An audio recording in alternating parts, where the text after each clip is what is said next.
The dust clung to her face as she stood barefoot inside the corral. Emily didn't move. Her torn dress fluttered in the dry wind. Across from her, the black stallion pawed the ground, head low, breath sharp, ready to charge. Outside the fence, men laughed. But Emily didn't hear them anymore. She only saw the animal's eyes. And for a second, they didn't look angry. They looked afraid. That morning had started like any other. Emily Carter, 13, rose before the sun. In the creaking shack she shared with her sick mother, the air smelled of damp wood and peppermint tea. She packed the cornbread and apple slices she'd made the night before, kissed her mother's forehead, and set out for town with bare feet and hope in her chest. Dry Creek was preparing for the annual livestock auction, and rich men from faraway cities had come in with shiny boots and louder laughs. They saw Emily on the roadside, basket in hand, and smirked like she was part of the scenery. She just wanted to sell enough to buy her mother's medicine. But the world had other plans. This is a story about cruelty, instinct, and the kind of bond no one expected. But that afternoon, something would happen inside that corral no one could have predicted. The town of Dry Creek was little more than a scattering of buildings wrapped around a dusty road and a water tower that hadn't worked right in years. Still, Emily loved it. She loved the way the light hit the cotton fields in the morning, the sound of the crickets at dusk, and the smell of cornbread cooling on the windowsill. Her home sat on the far edge of town, a leaning wooden cabin nestled against a dying sycamore. Inside, her mother, Margaret Carter, spent most of her days coughing softly beneath a faded quilt. Once a schoolteacher, Margaret had taught half the children in town to read, including Emily. Now, her hands trembled too much to hold a book. Emily took care of her, cooked, cleaned, sold what little they could bake. Each morning she kissed her mother's forehead before stepping into the world with hope balanced in a wicker basket. That day, like all others, Emily walked into town with baked goods and quiet determination. But as she passed the saloon, she felt them. 3 men in spotless shirts and boots that had never touched mud. Chase Whitmore, Brandon Miles, and Cole Ramsey leaned against their black trucks like they owned the road. Their cologne reached her before their words did. "Hey, sweetheart," Chase called, voice smooth and sharp. "You selling rocks in that basket?" Emily kept walking, chin down, but Cole stepped in her path. "Let's see what the little farm girl brought us." He yanked the cloth from her basket, sending warm slices of cornbread tumbling to the dirt. Emily knelt down quickly, her hands shaking as she gathered the food. "Don't waste your breath," Brandon laughed. "She probably doesn't even know how to talk." The townspeople looked away. No one intervened. Emily stood, holding the ruined bread in trembling fingers. She didn't cry. Not in front of them. She just looked at Chase Whitmore, her eyes steady despite the heat in her cheeks. He smiled like a man who'd found a new toy. "Pretty brave," he said.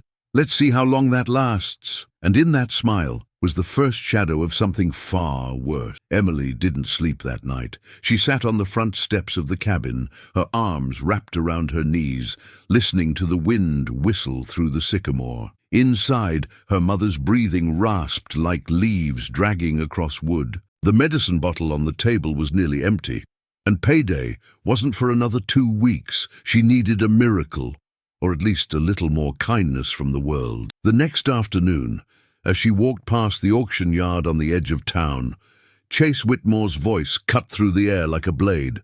"Emily, got a job for you." She paused, hesitant, but turned. Chase leaned against the corral fence with his usual smug grin. Brandon and Cole flanked him, chewing toothpicks and grinning. "It's simple," Chase said. "Dropped something in the pen earlier, bandana, real expensive. Bet you could grab it quick, right?" She glanced at the corral. Inside, a massive black stallion paced slowly, its coat shining like oil, nostrils flaring, muscles twitching beneath its skin. The animal looked half wild. Emily shook her head. "That horse looks angry," Chase laughed. "He's just restless. Fence is strong. He won't get near you. In and out, 10 seconds. We'll even pay you." She hesitated. The thought of money, medicine, her mother's face pale and tired. It was just a piece of cloth, just a few steps. "All right," she said softly. Brandon opened the gate. "Go on then." She stepped inside, feeling the shift in air. The stallion stopped moving. Its ears flicked forward. The gate slammed shut behind her with a clang that echoed across the empty lot. "What?" She turned. The men were laughing. Brandon lifted his phone. "Better get it quick, sweetheart. He doesn't like visitors." Emily's heart thudded. The horse stared at her now, deep black eyes fixed on her like a hawk tracking prey. It took one slow step, then another.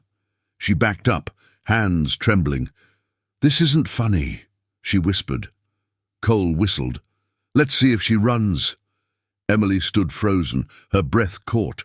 The stallion lowered its head and pawed the dirt, snorting violently. There was no bandana, no job, only her. And him, and the sound of 3 men laughing on the other side of the fence. She closed her eyes and whispered, "Please don't hurt me." But in that silence that followed, no one heard. The next morning, the story had already spread. In Dry Creek, gossip traveled faster than the wind. By sunrise, half the town had heard about the poor girl and the wild stallion. Some said the horse nearly killed her. Others claimed she had some unnatural way with animals. But no one mentioned the laughter. No one talked about the 3 men behind the fence. At the general store, Emily walked in to buy aspirin for her mother. Conversations stopped. Eyes followed her like she carried a curse. The cashier didn't even smile as she slid coins across the counter. "Keep the change," Emily said quietly. No one replied. Outside, 2 boys from her school passed by and snickered. "Hey, horse whisperer," one called. "What's it like being besties with a monster?" She kept walking. Her throat burned, but she wouldn't cry. Not here, not again. At home, Margaret noticed her daughter's silence. "You're awfully quiet today," she said between coughs. Emily forced a smile. "Just tired." Margaret reached out with a trembling hand. "You know, there's a kind of strength in silence, but don't let it turn into shame. Whatever they said, whatever they think, I know who you are." Emily nodded, but her chest felt hollow. Later that afternoon, she passed the corral again, empty now except for flies circling over dust. She stared at the gate, remembering the thud of it closing, the snorting breath behind her. She could still feel the air move when the stallion stepped closer, but he never charged. He just stopped. And somehow that confused people more. Brandon had filmed it, a short, shaky clip that made its way online by nightfall. It showed her standing in the middle of the pen, the stallion pacing, snorting, circling, but never striking. The video went viral in town. "She's cursed. She bewitched the thing, probably planned the whole thing for attention." Some even whispered it was fake, that Chase had trained the horse to stay calm, just to pull off a twisted prank. No one asked how she felt. By the second day, Emily didn't leave the house. She stayed by her mother's side, spooning soup into lips too tired to eat. At night, she sat by the window, staring at the moonlight hitting the empty fields. Then, around dusk, she saw something strange. A figure, still and quiet, leaning against the fence across the road.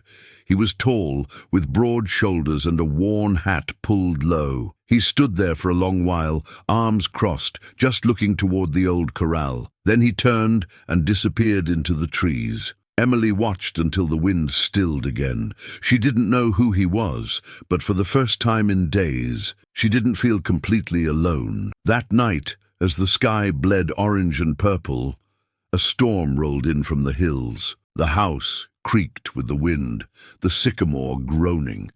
Emily lay awake, her hand resting on her mother's arm, listening to the storm. The memory of that horse wouldn't leave her. Not his power, not his size, but the way he looked at her, like he knew, like he recognized something she didn't even see in herself. Outside, the wind howled, but inside, the silence seemed to say, "It's not over yet." Have you ever seen a moment when an animal acted more human than the people around it? Drop a comment below and tell me. Sometimes your story might reach someone who's feeling just as invisible. And if Emily's silence feels familiar, you're not alone. The sun rose slowly over Dry Creek, casting long golden stripes across the empty road. Emily stood outside with a bucket of water and a handful of stale bread. Her mother had slept through the night, first time in days. A small win. She heard it before she saw it. A low, steady thud. Hoofbeats. Heavy, familiar. She turned toward the road. There, walking slow and alone through the early morning light, was the black stallion, Midnight. He wasn't running. He wasn't bucking or snorting. He walked as if he belonged there, his head low, dust curling around his legs like fog. Emily froze. No one followed him. No rope, no halter, just him, coming down the path like he'd made a decision. He stopped at the edge of her yard. They stared at each other across the fence. Midnight exhaled hard through his nose, a soft, breathy sound. Then he stepped forward and bent one knee. He lowered himself. Emily's breath caught. The stallion knelt, not in pain, not from fear. As if he meant it, like a gesture, she dropped the bread. Carefully, slowly, she stepped forward. They stood just feet apart now. The same distance as in the corral, but this time there were no screams, no gate slamming shut, no men laughing. Just the sound of birds waking up. She raised a hand, shaking. Midnight didn't flinch. Her fingers brushed the side of his face, warm, real, present. The moment stretched. From her porch, Margaret watched, silent. Behind a cracked window, an old curtain shifted as a neighbor peeked out. No one could understand what they were seeing, not even Emily. But one thing was clear. He came to her. Not out of fear, not out of instinct, but maybe out of recognition. By noon, the whole town had heard. Midnight had walked to the Carter house, alone, and knelt. Some said it was a trick. Others whispered about spirits, omens, things not meant to be understood. But most just stayed quiet. Walter Briggs didn't. He knocked on the Carter's door that same afternoon. A tall man in worn boots and a denim jacket, with skin leathered by sun and silence. Emily didn't know him, but he knew her. "You're the girl," he said simply. "From the pen." Emily nodded. "I've worked with horses longer than you've been alive," he continued, eyes steady.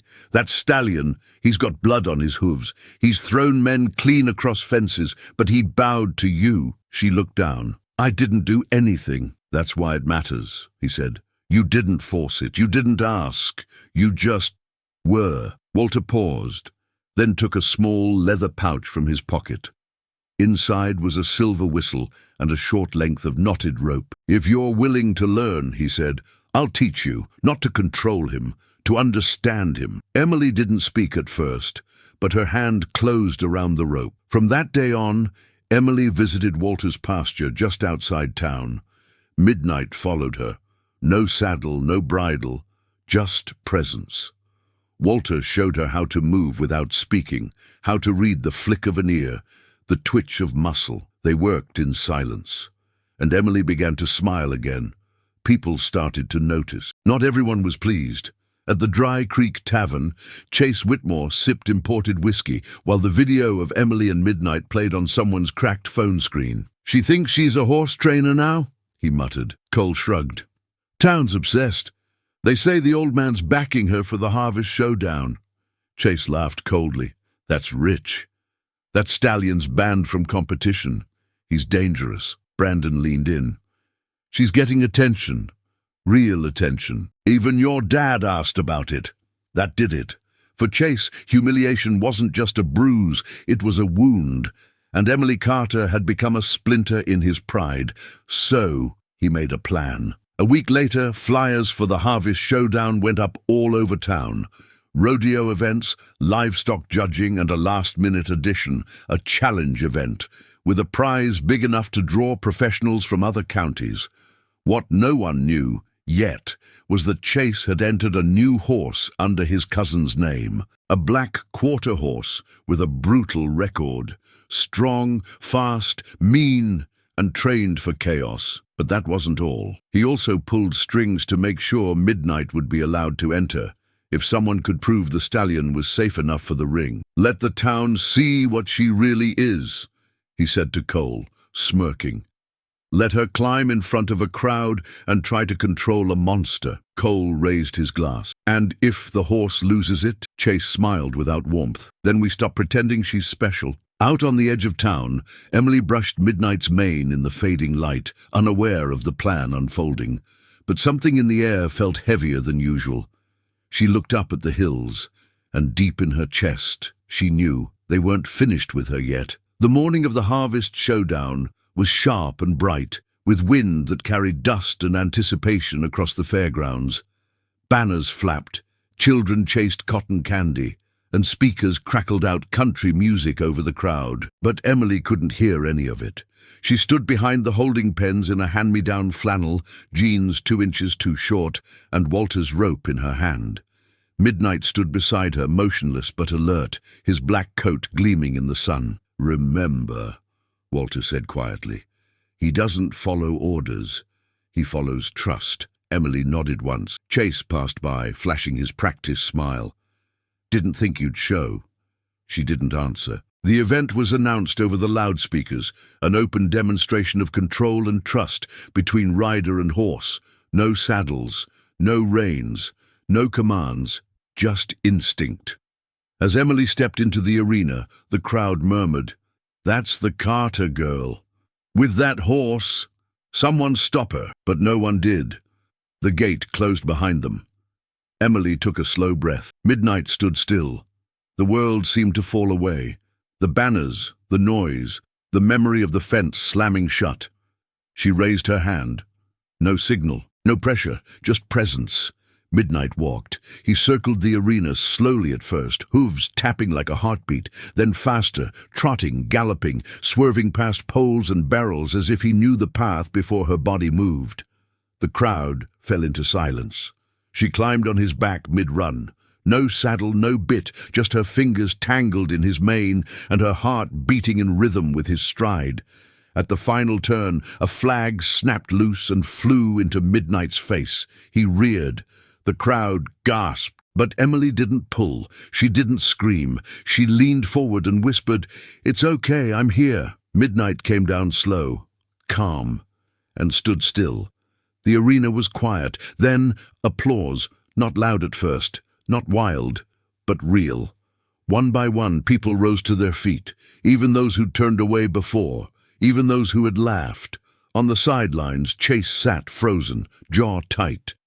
Brandon said something under his breath, but Chase didn't hear. He just watched the girl and the horse walking calmly out of the ring. Emily didn't stay for the ribbon ceremony. She didn't need a prize. She just led Midnight by the reins through the fairground, past the people, through the dust and light, until they were alone again. And in that moment, sun on her back, the horse breathing steady at her side, she finally felt what they had tried to steal from her. Not just dignity, not just safety, but power. The kind that doesn't shout, the kind that doesn't need permission. The next morning, the town of Dry Creek felt different. Not louder, not busier, just quieter, as if something had settled in the dust. Emily walked through the farmer's market with Midnight beside her. No one laughed this time, no one looked away.